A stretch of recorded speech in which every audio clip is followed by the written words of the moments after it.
Assalamualaikum warahmatullahi wabarakatuh. Tuhan akan membuatmu berlutut, Jeffrey.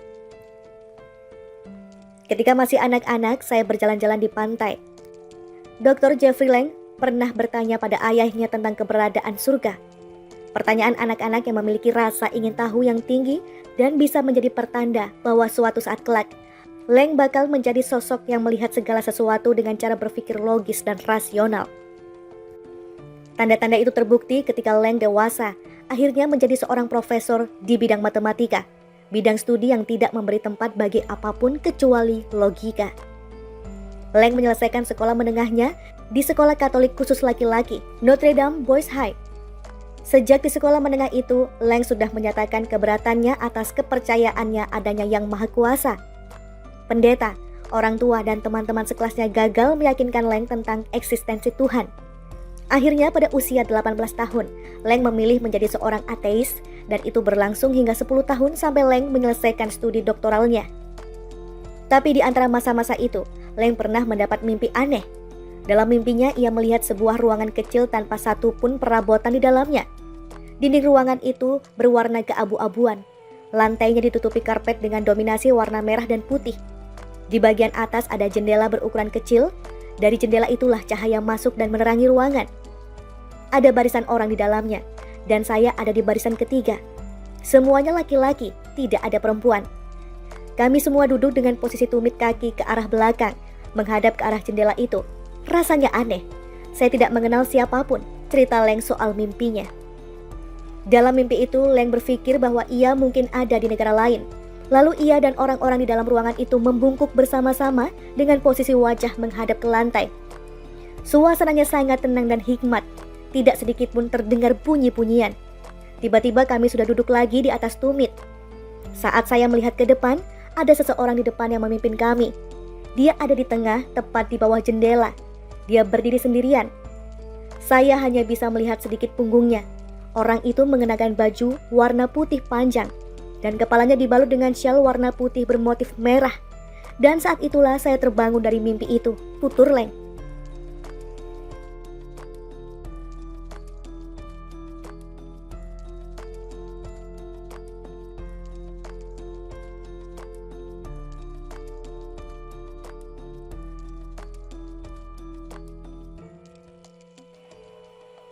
Ia beberapa kali melihat gambaran itu dalam mimpinya selama 10 tahun menjadi seorang ateis.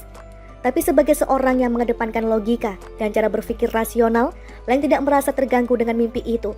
Meski ia merasakan sebuah kenyamanan yang dirasakannya aneh tiap kali bangun setelah mimpi itu. Lang tak mengerti apa yang dirasakannya itu. Dia tidak mampu memikirkan masuk akalkah mimpinya itu, dan karenanya Lang bersikap tidak peduli meski sudah mengalami kejadian itu berulang kali. Suatu hari saat memberikan kuliah pertamanya di University of San Francisco, Lang bertemu dengan seorang mahasiswa muslim di kelas matematikanya. Lang lalu bersahabat dengan mahasiswa muslim itu dan keluarganya. Tapi saat berdiskusi dengan keluarga itu, mereka tidak pernah menyinggung masalah agama. Sampai beberapa lama kemudian, salah seorang anggota keluarga tersebut memberikannya Al-Quran. Meski Lang tidak pernah berniat mencari tahu soal agama, ia mulai membaca Al-Quran itu meski dengan penuh prasangka buruk. Membaca Al-Quran membuat Lang merasa berada dalam sebuah pertempuran yang menarik. Lang berusaha membantah dan mempertanyakan apa yang dibacanya dalam Al-Quran. Tapi ia segera menemukan jawabannya ketika ia meneruskan membaca halaman per halaman Al-Quran. Hingga hati kecilnya menyatakan bisa menerima apa yang ditulis dalam Al-Quran. Quran selalu selangkah lebih maju dari apa yang saya pikirkan, menghapus penghalang yang saya bangun sejak bertahun-tahun lalu, dan memberikan jawaban atas pertanyaan-pertanyaan saya, ujar Lang. Kala itu awal tahun 80-an, dan jumlah muslim di University of San Francisco tidak banyak. Di kampus itu, Lang melihat beberapa mahasiswa muslim menunaikan sholat di sebuah ruangan kecil, di lantai bawah tanah sebuah bangunan gereja. Setelah terjadi perang dalam pikirannya, Lang akhirnya memberanikan diri mendatangi musola kecil itu.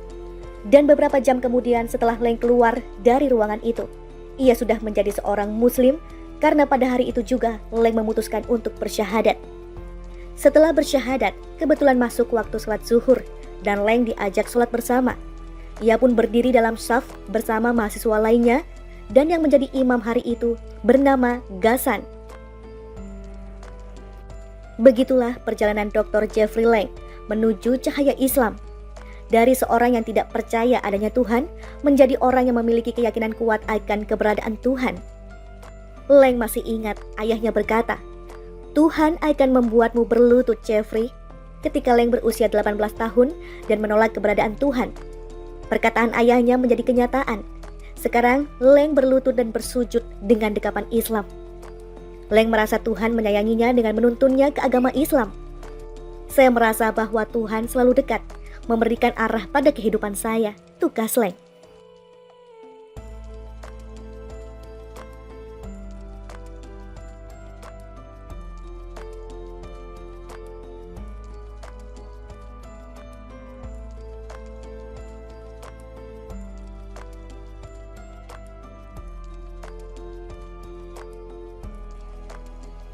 Ia beberapa kali melihat gambaran itu dalam mimpinya selama 10 tahun menjadi seorang ateis.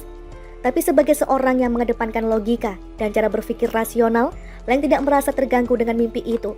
Meski ia merasakan sebuah kenyamanan yang dirasakannya aneh tiap kali bangun setelah mimpi itu.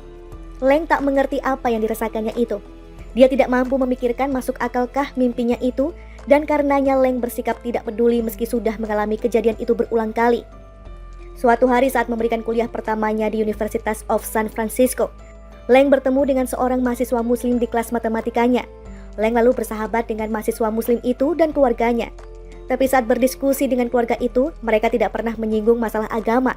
Sampai beberapa lama kemudian, salah seorang anggota keluarga tersebut memberikannya Al-Quran. Meski Leng tidak pernah berniat mencari tahu soal agama, ia mulai membaca Al-Quran itu meski dengan penuh prasangka buruk. Membaca Al-Quran membuat Leng merasa berada dalam sebuah pertempuran yang menarik. Leng berusaha membantah dan mempertanyakan apa yang dibacanya dalam Al-Quran. Tapi ia segera menemukan jawabannya ketika ia meneruskan membaca halaman per halaman Al-Quran. Hingga hati kecilnya menyatakan bisa menerima apa yang ditulis dalam Al-Quran. Quran selalu selangkah lebih maju dari apa yang saya pikirkan, menghapus penghalang yang saya bangun sejak bertahun-tahun lalu, dan memberikan jawaban atas pertanyaan-pertanyaan saya, ujar Leng. Kala itu awal tahun 80-an, dan jumlah muslim di University of San Francisco tidak banyak. Di kampus itu, Leng melihat beberapa mahasiswa muslim menunaikan sholat di sebuah ruangan kecil, di lantai bawah tanah sebuah bangunan gereja. Setelah terjadi perang dalam pikirannya, Leng akhirnya memberanikan diri mendatangi musola kecil itu.